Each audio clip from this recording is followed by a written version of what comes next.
Today's video is about how to pronounce the phoneme Z.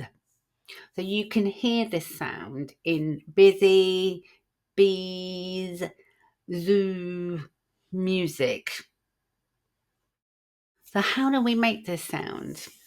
So what you need to do is you need to put the tip of your tongue behind your lower teeth and make sure that the tongue goes up towards the top of the mouth, but you don't actually put it right at the top. You don't touch the top of your mouth, you touch the back of your bottom teeth. So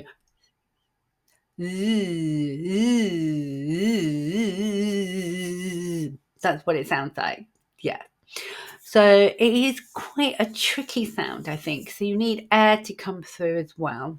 So you're going it's a voice sound, so if you put your hand on your throat, you will feel the vibration. So many people might pronounce this more like a s without the vibration, which is the S sound. So make sure you're seeing the difference. So it's s and z. Try this sentence. The busy bees buzz in the zoo. If you like this video, check out some of my others, and thank you so much again for watching.